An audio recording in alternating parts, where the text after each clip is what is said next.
So I thought, I know, I'll go for a little walk to the library, get some books out, come back and do my video. It wasn't raining when I set off, so you'll have to excuse the rain hair I've got going on right now. Good haul from the library though. I've been wanting to read this for ages. This is by Gregory Maguire, the guy I mentioned in my introduction video. It's called Lost, and it's about a bemused writer.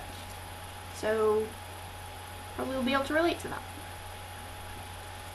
Anyway, I wanted to do a kind of follow-up video to Joe's video on Monday, which was about finding a unique selling point for your story, which is of course true.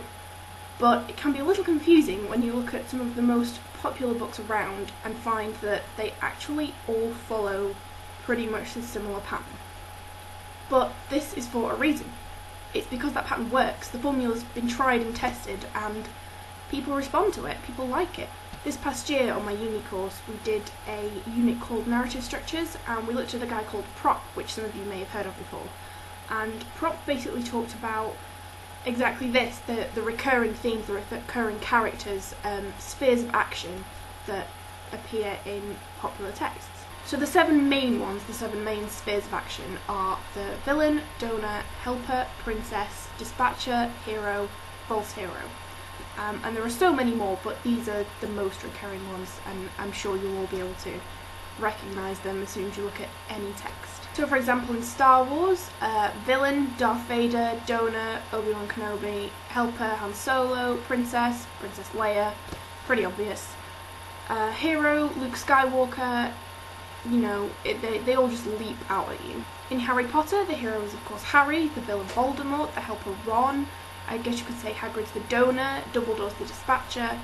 It's kind of frightening how similar the structure of these stories are, which can be a bit scary for us when you're being told, find a unique selling point, you need to write something different, and yet everything successful is basically following the exact same pattern. The reason why these work is because audiences are incredibly familiar with them, so they don't have to work too hard figuring out who's who, what's going to happen, so, you know, laziness.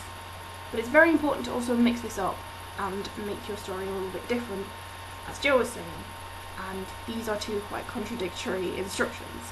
But it is perfectly possible to play around with these spheres of action and create something new. For example, in the Hunger Games I think they did a really good job of this. Katniss is obviously the hero, but then who's the princess? I mean, some would say it's Peeta, but Katniss isn't even interested in Peeta for pretty much 1.5 books, which is half the trilogy. So I would probably say that the princess is actually saving her family, keeping her district from falling into even more poverty. Pretty sort of abstract princess for the Hunger Games. The main villain, I guess, is President Snow. However, you could also say that it's the capital as a whole and society that is actually the villain in these books. So with fantasy and sci-fi, it's very easy to fall into these patterns and not really change anything about it. So have a look at what you're writing, see if you can match up all these archetypes to your characters and see if they're very stereotypical of the genre.